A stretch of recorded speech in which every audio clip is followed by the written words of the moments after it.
सहारा श्री के पुत्र सीमांतो राय जी का एक लेटर आया है सहारा इन्वेस्टर एजेंट के लिए, वो भी मैं बतला दूंगा और उसका स्क्रीनशॉट वीडियो के अंत में लगा दूंगा। आप लोग अगर पढ़ना चाहिएगा तो स्क्रीनशॉट लेके पढ़ लीजिएगा, तो वीडियो में लास्ट तक बने रहिएगा। पहले इस वीडियो को देखिए, ये है सुदामा प्रसाद जी का जो हाल का ही वीडियो है। इन्होंने साफ साफ बताया है कि पोर्टल के जरिए में कैसे पेमेंट हो रहा है, क्या हो रहा है। इस वीडियो को देखिए, छोटा क्लिप है, बड़ा था मैंने उसको छोटा कर दिया है क्योंकि हो सके आप लोगों तक किसी माध्यम से पहुंच गई होगी, लेकिन जो मेन अंश है वीडियो के वही मैं बस आपको दिखला रहा हूँ। कुछ मैंने भारत सरकार के खजाने से नहीं देना है, उनका अपना पैसा है, उसको ब्याज सहित लौटा दें।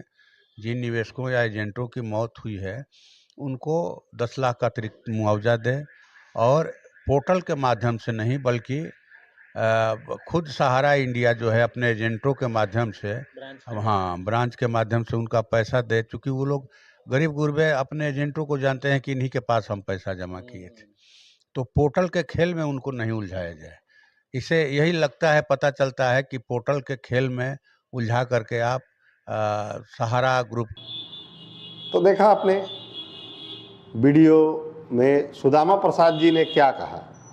अब समझिए कि सुदामा प्रसाद जी के पास अगर इतना समझ है तो बाकी जो सहारा सेबी केस को देख रहे हैं, कोर्ट है, रेगुलेटर है या नियामक हैं या सहारा प्रबंधन है, उन लोगों को समझ में नहीं आ रहा है कि पेमेंट कैसे होगा, और इन्होंने बखूबी बताया कि पोर्टल से नहीं होगा।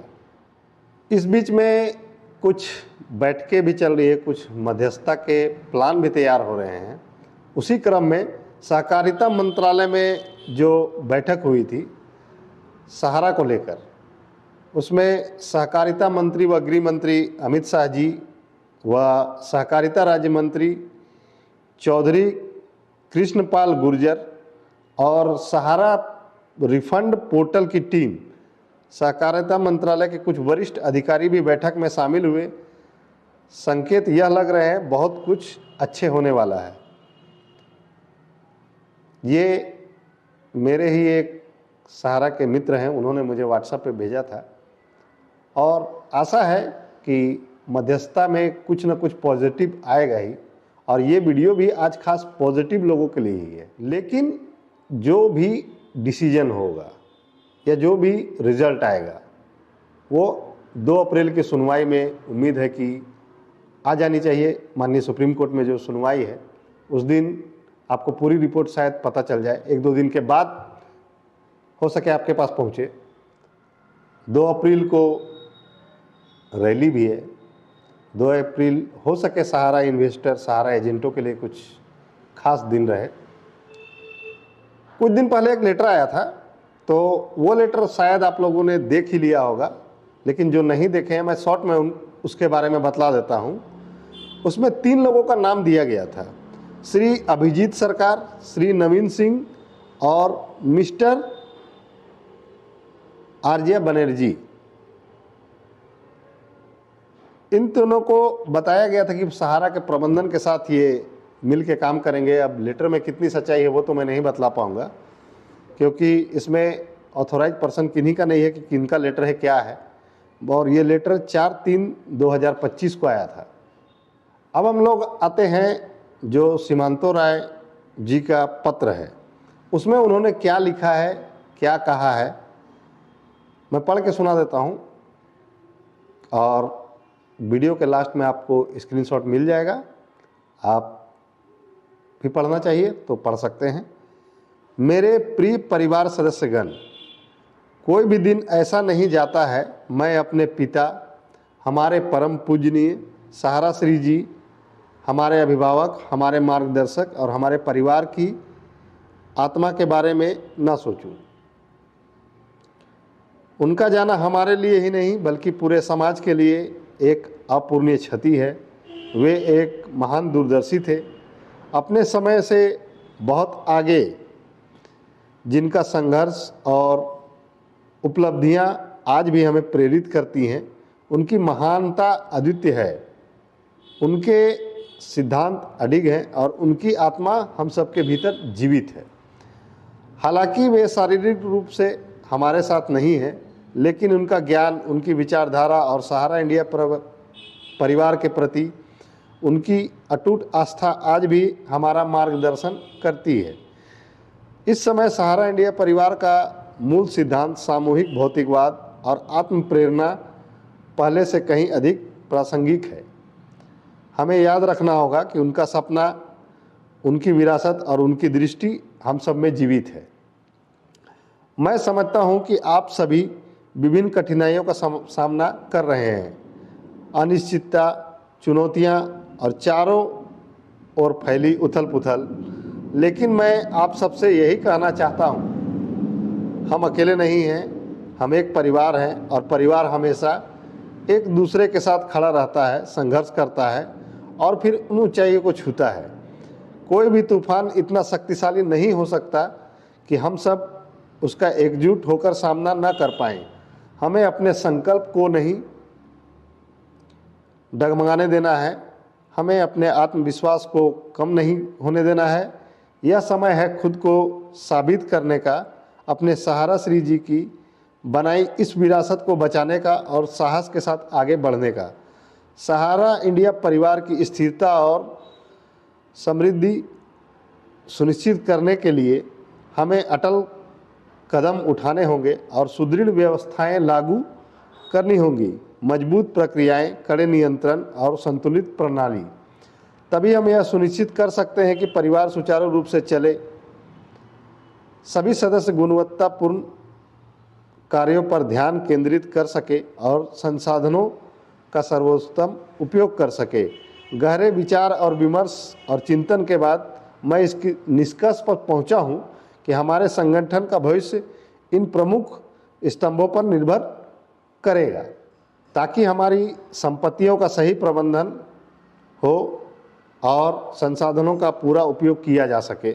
हमारे कार्यकर्ताओं की मेहनत और समर्पण को ही दिशा देने के लिए, वित्तीय अनुशासन बनाए रखने और हर निर्णय सही तरीके से लेने के लिए, लंबित कानूनी मामलों का समाधान करने और भविष्य की सुरक्षा सुनिश्चित करने के लिए, सभी नियमों और कानूनों का पालन सुनिश्चित करने के लिए, जिससे हमारी नींव मजबूत बनी रहे। अब हमारा एकजुट होकर कार्य करने का समय है।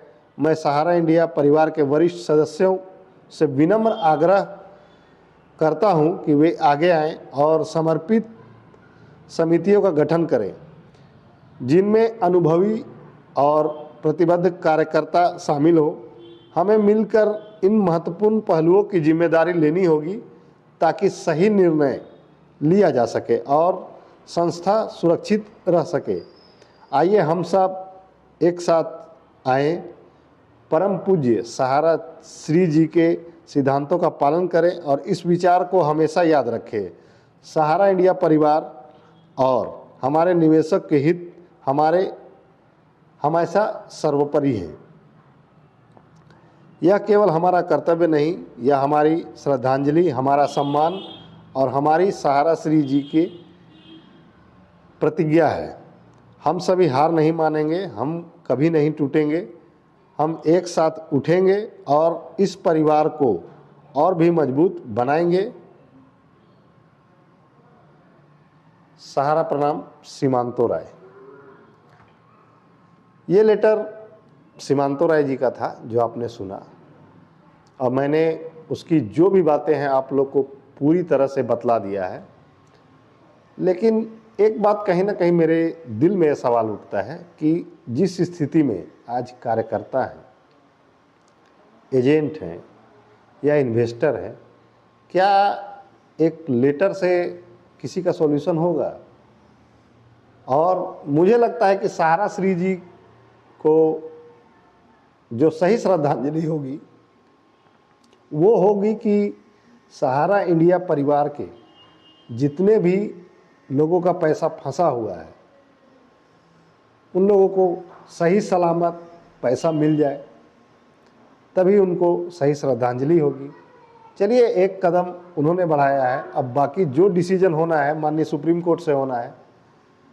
अब 2 अप्रैल को क्या होता है क्या नहीं होता है वो तो खैर समय आने पर ही पता चलेगा।